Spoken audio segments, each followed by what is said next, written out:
Welcome to another In Wheel Time podcast, a 30-minute mini version of the In Wheel Time car show that airs live every Saturday morning, 8 to 11 a.m. Central.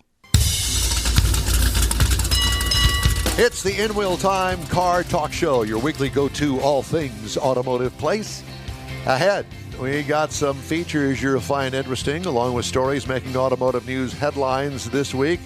And we got our special roundy round guest, Rodney Rodriguez, coming in just a second or two. Howdy, along with Mike out of this world, Mars, King Conrad DeLong. We need more Jeff Zekin.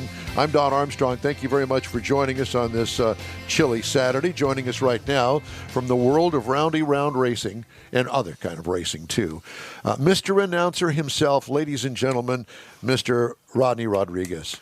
Hey man, how are you doing? Good to see you.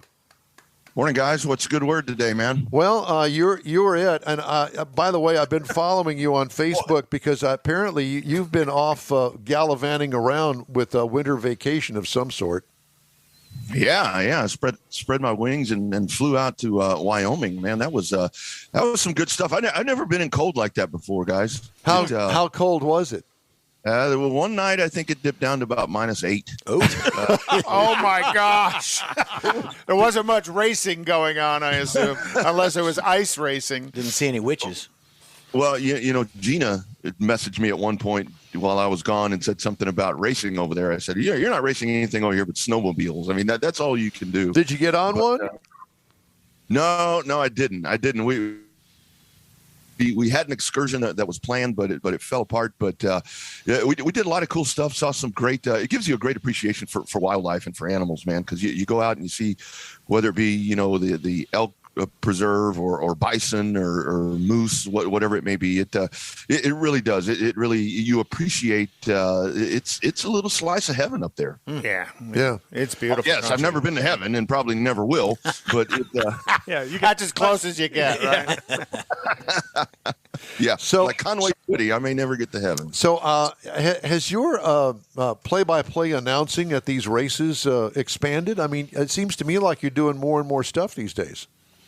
Yeah, a lot of dirt tracks here in Texas, and of course, obviously the Mobile stuff. But given the opportunity, I like to get out to whether it be Texana Raceway Park over in Edna, or of course Cotton Bowl, Heart of Texas in Waco.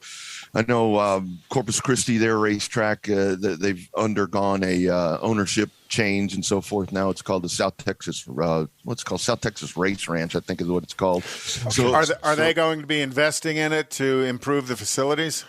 Yeah, that place is a little hidden gem, if you ask me. I've always said Corpus Christi is just a strong race town. Corpus Christi and Houston, honestly, are two just so rich in tradition with dirt and asphalt racing. And with that Corpus Christi track, they've got a bar there. They've got a little bar where you can do stuff other than racing. And I think that's so important and imperative these days with racing, because the racing in and of itself is just not enough, unfortunately, anymore, because people want to be entertained. I mean, they want more than cars going in a circle. Well, Corpus Christi, isn't that the home of the Labonte family? Yes. It is. Yeah. Labonte Park right there on 37th, right as you get to town. And the unfortunate thing is the Corpus Christi Speedway, which is the quarter-mile high-banked, been in operation since 1949, that was recently sold to a salvage yard. So if you go by that location now, they're tearing it apart. So hopefully this other will energize things. I don't know if we mentioned this the last time we talked to you, but you had a guest spot on a couple or three Lost Speedway episodes on Motor Trend, or I don't remember what network it was on, but I saw you and I'm going, hey, I know him. Yeah. And that were great pieces. And I bring it up because this week I run across another video that somebody had done. It was off of a cell phone up there at Texas World Speedway, and you spent some time up there, and they're now encroaching on the actual racing surface, from what I understand. Yeah, that's Lost Speedways. That's actually on Peacock. Peacock. Okay, yeah. And that right there, it's just it's 600 and some odd acres is what that place encompasses, just with with everything, from Highway 6 straight on back. So if you look at it now, they started working on the backside and the Southern Point, subdivision, whatever it's called. They started that community. They've got a lot of houses in. I would say there's probably over 150 units that were in February when I was there, and now they're really working towards that back straightaway to where they've taken over the road course that actually went outside of the backstretch. Yep. That's gone. But now with TWS, it's you've got part of the back straightaway. You got a big hole between turns 3 and 4, and turns 1 and 2 are about gone. Front straightaway ends right at about the entry of where turn 1 was. So they're definitely moving towards the racetrack in and of itself. It's just a matter swallowing of it time. up. Too bad they're not going to incorporate any pieces of the track into the community. Well, I heard that they are going to actually try to work the sign in there. Yeah, supposedly in the park. They're going to do maybe some pieces there from the racetrack, but it's the street names over there. I don't remember them all, but within that Southern Point community, they've got street names in there, but the street names are like Le Mans and all of these weird ones. I mean, there's one street that's Darlington. I guess that would be okay, but I mean. With that, you need to have like A.J. Foyt Drive and Johnny Rutherford Way or something like that. I mean, you bring some of those names back. Yeah, absolutely. But speaking of these tracks that have closed down, that track in itself, I think, was doomed from the very beginning because of its location. Right. And I know that they've tried to get people to come in from Houston and Dallas and San Antonio and Austin, and I understand why they thought that would be a good idea, location. poor But execution. it just didn't work. But there are a lot of tracks that are around, and especially we'll just kind of keep it here in Texas, that are viable, but there's no money to keep them in a situation where that you can still race on them, and they close down, and that's the end of them, and they may just be sitting there waiting for somebody to come along, kind of like what Gina has done over there at Mobile Raceway, and that is a wonderful track, and the crowd is still there, and the car count is huge, but I can't go from Houston to Mobile on the weekends to watch racing. We need something like that here. Yeah, and it's there's racetracks sitting around. I mean, San Antonio is sitting, and that's a place where in its time was just such a speed plant and just great names that roll through there. But and the challenge is now you're going to get me on my soapbox. I mean, the challenge is for the racetrack owner or for the racetrack operator is that they don't actually own it. And we see so many tracks where you get whether it be a promoter, a promotions group that come in and they take over the helm, but they can't actually having the funds is one thing to be able to invest it because you've got to pay rent, you've got to pay a lease, whatever it is that you have to do. But to build that infrastructure in there, I mean, to be able to build that track and continue to add to it, and that's where. These tracks sit out in the winter here, in the summers. I mean, it's hot. These places get so beat up. Asphalt gets beat up and dirt surfaces and everything. They require a lot of work. But when you have a lease that you're having to pay, and then depending on what your track owner's interest is, I mean, there's a lot of folks where you get and nobody in particular here. I'm just talking about across the state. Very, very generic situation to where a track owner, they don't give a damn about the racing. I mean, it's mailbox money for them. It's mailbox money. Get a piece of the beer stand, get a piece of the concessions. It's just money they have coming in. They don't give a damn what the place. Well, and then the other problem is, when the track was originally built, it was probably in a little bit of a remote area. And then as the community moves in around them, all of a sudden the land becomes way more valuable than the mailbox money they're getting. Yeah, you're exactly right with that. And that's a great point. I mean, because we had like in Kyle over at Central Texas Speedway, my dad and I helped build that track, for crying out loud, back in the late 90s. We'd go out, after work and do whatever. There was nothing there by the time the place closed in 2016. There were houses all the way around it. And, it's like when you get folks that are hunting real estate and they're like, well, I don't want to live there because the railroad tracks are there. I'm like, well, they've been there. Sorry. That they were there before you wanted that house. And that's what you get with tracks. They've got to be in places to where that noise factor, because these days people tend to get bothered by, things. Kyle, Texas, out there near the Salt Lick. Well, the problem is, like you say, it's the urban sprawl because, Baytown, whenever that track was built. Exactly. I was thinking the same 35 thing. years ago, 35 something years like that. ago. It was in the It was boonies. out there in the middle of nowhere. Exactly. But, slowly but surely, Houston has grown and 99, and in this Grand place, Parkway is going to go right by it. And this is industrial moving in, not necessarily residential. Well, but it's the same problem. Right. You can only go out so Values. far because you got to stay close enough to town that people can get to you to see the races. But again, 35 years later, everything's urban What's sprawl's more caught up with important, you. Mike? What's more important, the moving of the population or the revenue it can bring? Well, here's the other point of all of this, Rodney, is the fact that there just aren't as many racers as there used to be.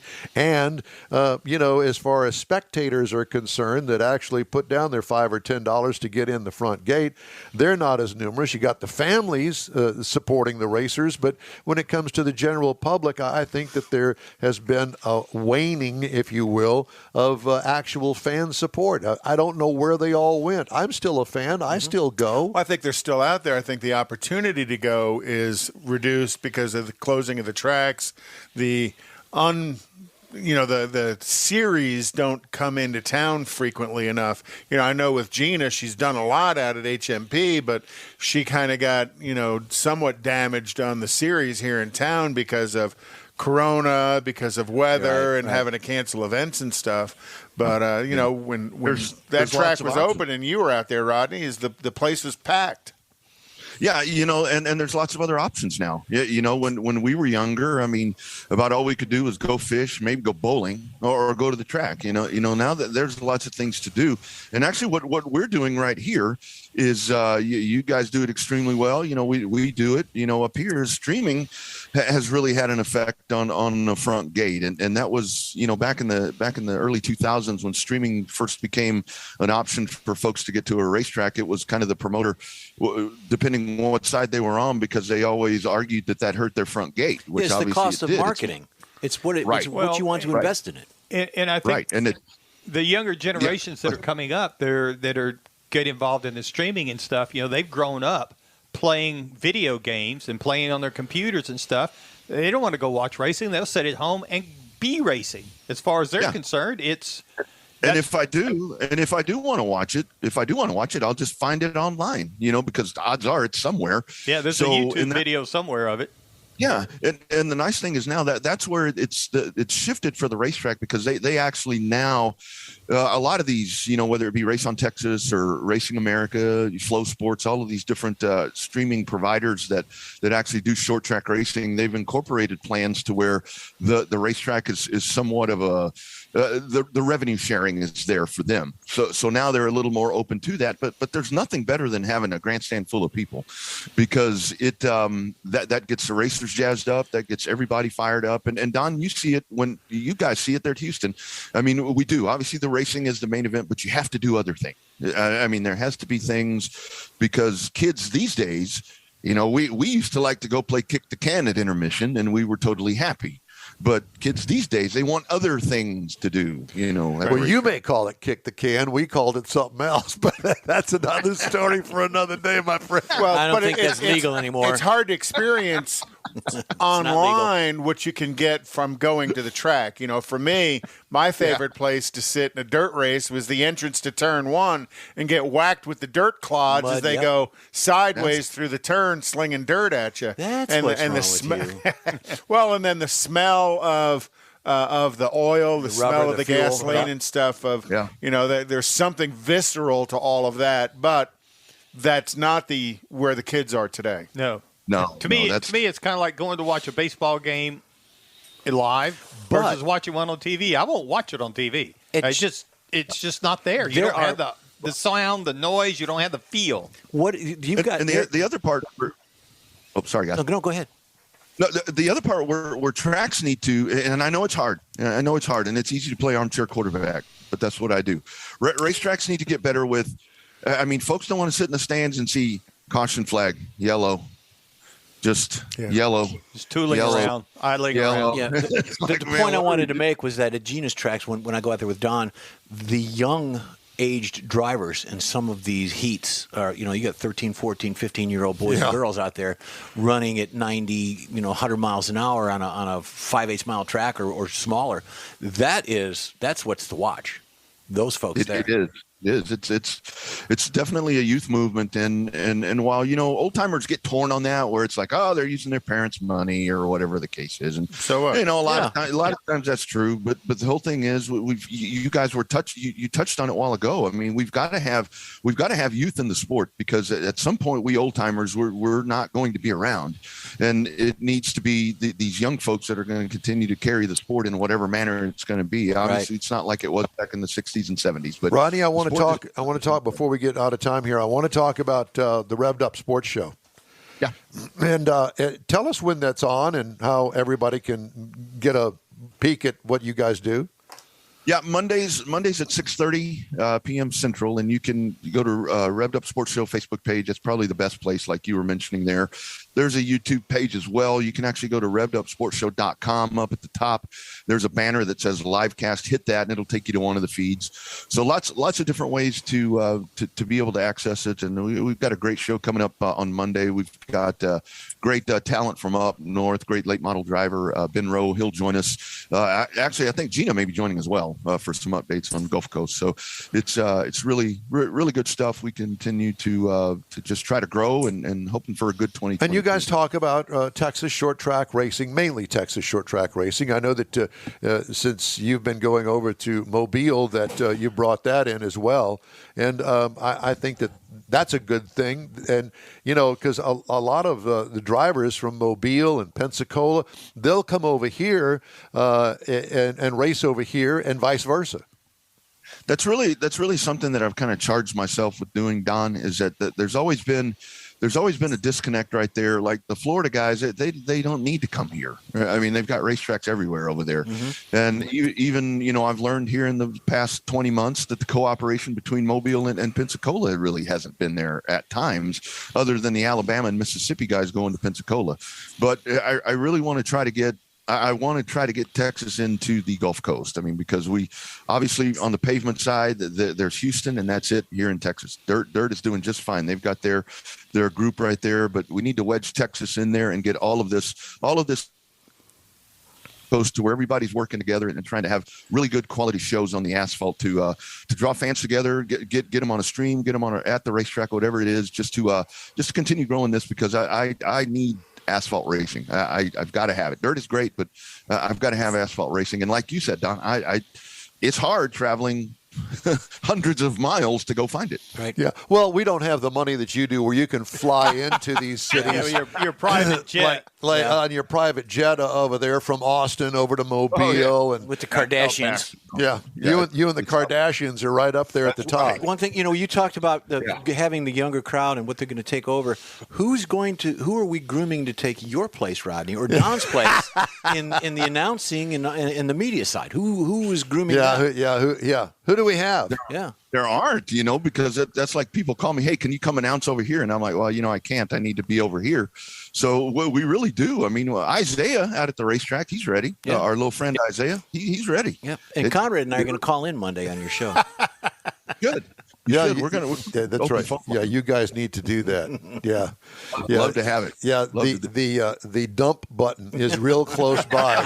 See, there's that. We've got the bell. See, we've got the bell. You got we the got bell. one of those too. We got ours isn't painted though, but we've got one. Just wanted to let you know, Rodney. It's great to talk to you, my friend. I think we lost him. No, we didn't. No, he's frozen in time. Yeah, and so I don't know. He's frozen with a bell in his hand. Thanks for joining us. Yeah, exactly. So, Rodney, what a great way to end that, huh? Sorry. Oh God. Technology. Yeah, technology is great. Yeah. Signal went haywire. Rodney Rodriguez, the Revved Up Sports Show, and go online. I posted a link on our Facebook page for him. Good. And by the way, we'd love to hear from you. All you have to do is shoot us an email. The address is info@inwheeltime.com if you have questions and especially comments. We love to hear comments, especially the bad comments. Love those. By the way, next hour we're going to have RoShelle Salinas from the Houston Auto Show. That's the Houston Auto and Boat Show this year. That ought to be interesting. And I did want to mention once again that we are going to do a special broadcast from there on Thursday. I don't know what the date is. It's the end of the month is when the car show's coming. And Mr. Mars, do you know the date right off the top of your head? No, he doesn't know either. No, worthless. You don't know the date. You don't either, Todd. No, I apparently, don't. I admitted it though. It's the 58th. I admit it. I have a book for that. You need to put your microphone on because we can't hear you. No, he was going to do something And else. I will tell you when the date is right now, as a matter of fact. It's going to be on January the 27th, Thursday, and we're going to do a remote broadcast from there. I think it's going to be from noon to 3. Isn't that what we decided it was going to be? That's correct. That's correct. And then we just found out this week that we're going to do our regular Saturday broadcast from there, Mr. Sleepy Time. Okay. And we're going to do our regular Saturday broadcast from there on the 29th, and that's going to be in the morning from 8 until 11 like we normally are, and live. they open at 10. And they open at 10. When the door opens up, come run to us, and we'll put you on the air. Yeah. No. but thanks for the offer anyway. We can do some headlines now. There's a feature that I wanted to get in, and I just thought that this was an interesting story from Automotive News, and I think that you may get a chuckle out of this. Well, maybe not. An employee of a Ford dealership in Jacksonville, Florida, is facing a felony charge after he was arrested last week for impersonating an officer after using a service vehicle to pull over a car, according to police. The Chevrolet Camaro in for service belonged to the Green Cove Springs Police Department, which had left it at Duval Ford so police lights could be installed. And then on December 30th, Duval Ford employee Fernando Torres was supposed to be transporting the car, according to a police report, from the Jacksonville Sheriff's Office. The report said an officer with the Sheriff's Office witnessed a man driving the yellow Camaro turn on the vehicle's police lights and pull a car over. It was a test drive. Yeah. The officer stopped nearby to help with the traffic stop. When the man in the Camaro saw the officer, he drove off, according to the report. The officer said in the report that the incident was puzzling. It's a good word. He says, I believe it to be suspicious for another officer not to wait and notify me that my efforts were appreciated, the officer wrote. The officer then ran a search of the Camaro's license plate and learned the car was owned by the Green Cove Springs Police Department, leading to the eventual discovery that it had been used by a Duval Ford employee. There's the problem. They brought a Camaro to a Ford dealer to get the lights installed. Poor Fernando. Torres should have been a Mustang. Mr. Torres was arrested on January 4th and charged with unlawful use of blue lights and false impersonation of officials. So is that a blue light special? It is a felony, is what it is. To protect and He was service. out on bail with no trial date set yet. Torres was fired by Duval Ford. Duval Ford president Alex Graham said hired in by an the email, police department. said in an email to Automotive News that the dealership, quote, fully cooperated with the Jacksonville Sheriff's Office. End First time they've done that. That's a great story. Isn't that a great story? I'm going to post a picture I got this week of a Mercedes-Benz 300 SL, like a 56 or 57, that a technician was out test driving. Wait till you see this picture. Oh, okay. It's kind of like Ferris Bueller's Day Off. Pretty much. yeah, With the Ferrari. Yeah, yeah. I wonder where that actual Ferrari is today. Well, that actually wasn't a Ferrari. Yeah. That was a makeup. Yeah, That was a stunt Stunt double. car, yeah. Where is that car today? I don't know. We'll have to look for it. I bet you our friend that Yep, we yep. met, Mr. Hollywood Cars, Oh, I bet, yeah, bet you he would know. It might have probably been owns it. one It of Might his have been cars. one of his cars. Exactly. Well, anyway, I thought that was interesting. We do have some recalls to tell you about. Just a few. The 7 spare pages. the spare tire incompatible with accessory wheels on the Chevy Silverado 1500 from 2019 to 2021 and the GMC Sierra 1500 from 19 to 21. The spare tire incompatible Yeah. with accessory So wheels. the spare tire is a 17-inch wheel and tire package, and when you order the 22s on it, it's a different height. You don't get a So different it's a different- size spare? Sometimes different width. No, the spare is the Spare's a spare. It's a standard Yeah, spare. but I mean, but they don't put a taller tire Nope. on it to try. No. Well, that's why it's recalled, because they didn't. So I imagine they're going to have to replace the spare with a correctly sized tire. What I used to And do is wheel. I would carry the lugs. I would carry the stock lugs with the spare tire because I would have custom wheels. Because when you change that tire out, You couldn't use the custom you wheel couldn't lugs. use the custom lugs. Well, you could, but the just- tire would go down the street like that. See, you gotta think about it. Weevils wobble, but they don't fall down. Yep, that's right. Power steering assist may fail in the Mercedes-Benz CLA 250 from the model year 2020. That's being recalled. And there's a bunch of other ones. The front axle carrier may corrode on the Mercedes-Benz A220, the AMG GLB 35, and the GLB 250 from model years 2019 through 2021. Those are the small So ones. did you hear that Honda owner vehicles have taken to the message boards to You didn't let report- me finish the recalls. Oh, go ahead. Is this a recall that Never- you have? Well, no, but it should be. But go ahead. No. I'll defer to you. You just kind you of were taking interrupted a me. breath, and I was going to fill in. I can't take a breath? The dead airspace. Yeah, there was no dead air. the space. breath beneath his wings. The Jeep Grand Wagoneer and the Jeep Wagoneer from 2022 is being recalled because the rear view image may not display. They just came out with those. Well, they did. Well, Bringing them back. You can't recall it until you put it out there. There you go. I guess so. Now, would you like to go ahead and say your story again? Honda owner vehicles have taken to the message boards to complain about a clock issue. On January 1st of 2022, the clock and the navigation systems started reading 2002. Honda is aware of the issue, but they're unclear of what caused it. But they say they'll have it resolved by August of 2022. It was They're going to go. it was the blinking. 22-year-old that was programming the computer, and he made a little mistake. It was I blinking think so. 12 o'clock, 12 o'clock, 12 o'clock. Wouldn't that be great? Yeah. So it won't be fixed until August. So Back to the Future, 20 years ago. That is just hilarious. I It thought is that was hilarious. So funny. Yeah, it is. I'm surprised it isn't a recall, but anyhow, Well, the clock, it's not. it's not It doesn't a have safety-related no. item. Remember when clocks used to be optional in cars? Yep. Yeah. And remember when the clock used to be an analog clock? Yeah. And some makes are still using that old analog looking thing. Have brought them back just because of the uniqueness that Lexus of it. sitting out there's What got do one in those it. big hands mean, Mommy? On the Oldsmobile. What are those things? I don't understand. I can't read the clock. On the 442 As my I dad go. had, we replaced the clock in it, and it was down on the lower part of the dash, and you had to, like we did the work on your Corvette, you had to have a hand like really Oh, small. yeah. It was Yeah. hard to do. Oldsmobile did what they call the tick-tock clock. They had a clock that was mounted in the center of the tachometer. Mm-hmm. The tachometer swung behind the clock.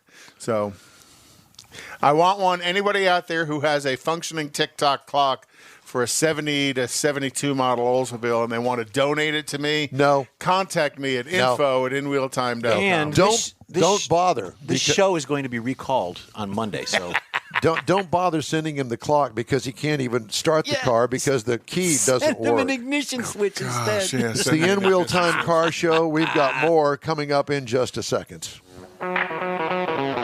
You're invited to the event of the year. The Houston Auto Show and Houston Boat Show are getting hitched. January 26th through the 30th at NRG Center. The Auto Show and Boat Show unite for the first time ever. Take a test drive, board your dream boat, check out the latest and greatest models. One ticket gets you into two great events. The Houston Auto and Boat Show, January 26th through 30th at NRG Center. Tickets at Ticketmaster.com.